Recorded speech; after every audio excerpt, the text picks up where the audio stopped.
What if you want to say something nice in English, but you stop yourself? Not because you do not care, not because you have nothing nice to say, but because you are not sure how it will sound. Will it sound natural? Will it sound awkward? Will it sound too much, too formal, too strange? That happens to so many English learners. You want to be kind. You want to make someone feel good, but your English gets shy. So today, we're going to make that easier. Hello, everyone, and welcome back to Speak English with Sam and Lily. This is the place where we help you speak English in a way that feels real, warm, and human. Hi, Sam. I had one of those tiny social moments today, and it stayed in my head for hours. Oh, really? What happened? I was waiting in line for coffee, and the woman in front of me had a really beautiful green jacket. Not too bright, not too dark, just a really nice color. And I wanted to say something nice. I wanted to say, I like your jacket, but I said nothing. Yes, that exact moment. When a nice sentence is in your head, but it never reaches your mouth. Exactly. Because I started thinking too much. Is that natural? Is that weird? Is that too personal? Should I say it differently? And then the moment was gone. That is such a real problem for learners. Not how to complain, not how to apologize, not even how to ask a question, just how to say something nice in a natural way. And that's our topic today. How to give compliments naturally in English.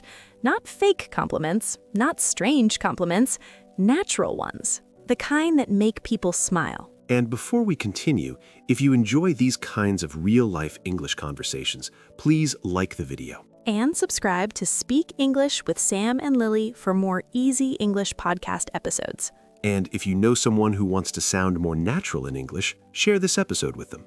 Okay, let's begin with the easiest kind of compliment, the safe, everyday kind. Yes, the easiest compliments are usually about everyday things. Things like clothes, food, something someone made, something someone did well, or something that is clearly visible and easy to understand. For example, I like your jacket. That looks really good. You did a great job. That's really nice. This looks amazing. That was really well done. Let's do a few little scenes. Imagine you bring lunch to work, and it smells amazing. I might say, that smells really good. Or, that looks amazing. Yes, that feels easy, natural, and kind. Or if you finish a presentation at work, I might say, you did a great job.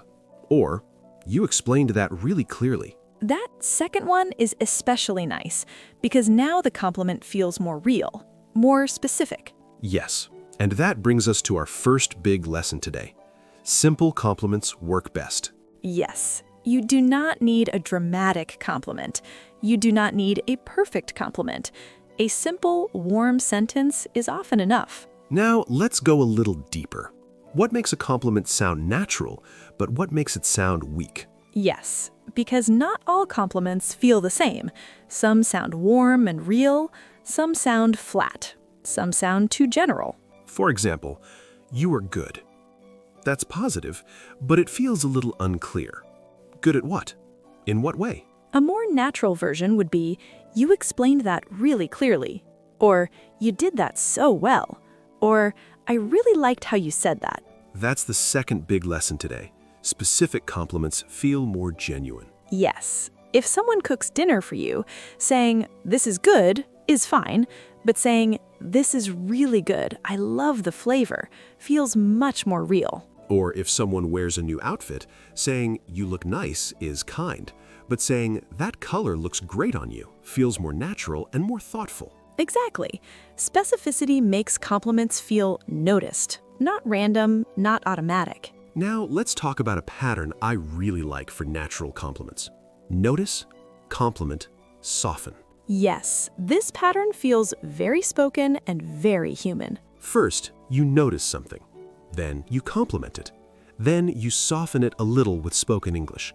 Words like really, actually, so, honestly. For example, I love your bag, actually. That presentation was really good. You explained that so well. That looks really nice on you. Honestly, that was such a good idea. Those little softeners make the English feel more natural, less robotic, less textbook, more spoken. Let's try one. I show you a notebook I designed. You could say, "That's nice," but a more natural version would be, "This looks really good, actually." Yes, that actually makes it feel more real. Or imagine I explain something clearly in a meeting. You could say, "Good," but better would be, "You explained that really clearly." Yes, that compliment feels earned, and that matters. I think this is a good place to say something important. You do not need huge compliment English. You do not need poetic English. You do not need romantic English. You just need warm, believable English. A good compliment should feel comfortable, not heavy, not strange, comfortable. Now let's talk about something very important.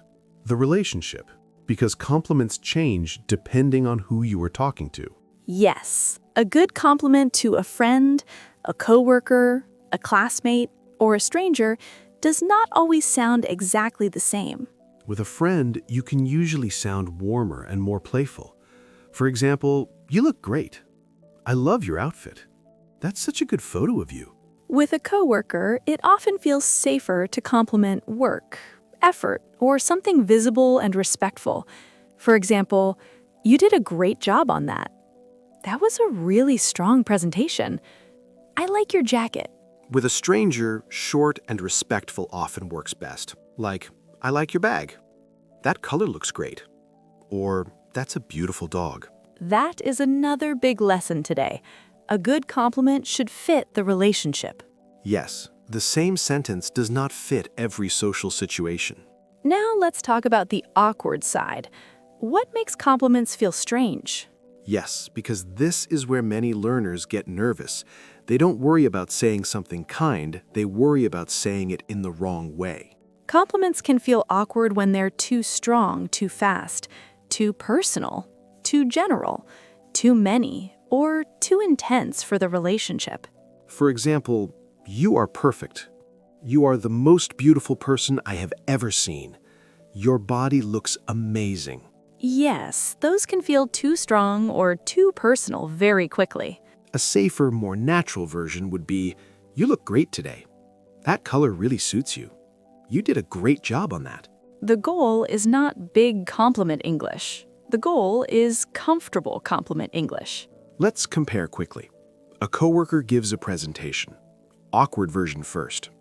"You are incredible. You are a genius. That was perfect." Yes, maybe too much for a Tuesday meeting. Better version, "That was a really strong presentation. You explained everything clearly." Much better. Still kind, still positive, but more natural. Now, let's do something that makes compliments even more useful. Let's make them part of a conversation. Yes, because a compliment doesn't need to just sit there.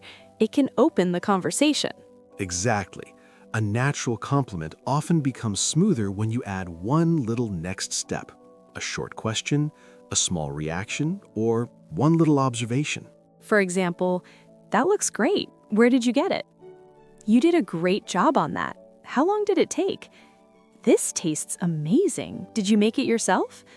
"You explained that really well. Have you done this before?" That is so useful because now the compliment feels natural and conversational, not dropped into the air and then forgotten. Let's do a scene. I bring a homemade cake. You could just say, "This is good," but a warmer version would be, "This tastes amazing. Did you make it yourself?" Yes, that sounds much more alive. Or if you show me a new bag, you could say, "I like your bag. Where did you get it?" That is a beautiful example. Kind, easy, and social. Okay, now let's do the same scene twice. First awkward, then natural. Let's do it. A coworker gives a presentation. Awkward version first. "You are incredible.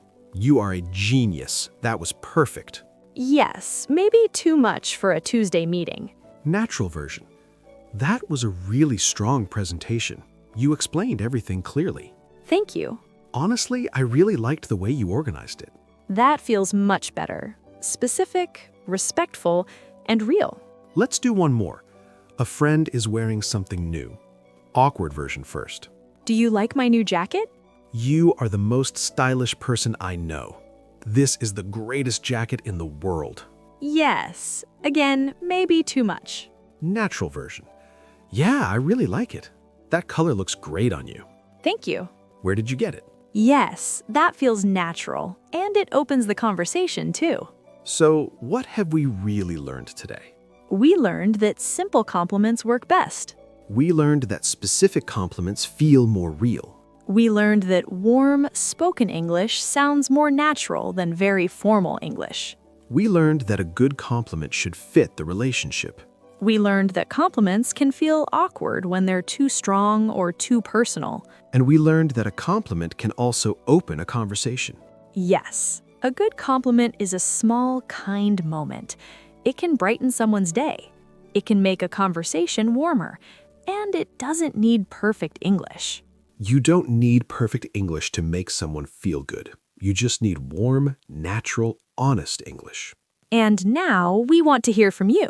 Which compliment phrase from today do you want to use this week? Or tell us what is harder for you, giving compliments or knowing how strong to make them. We love reading your comments, and it's a great way to practice real English.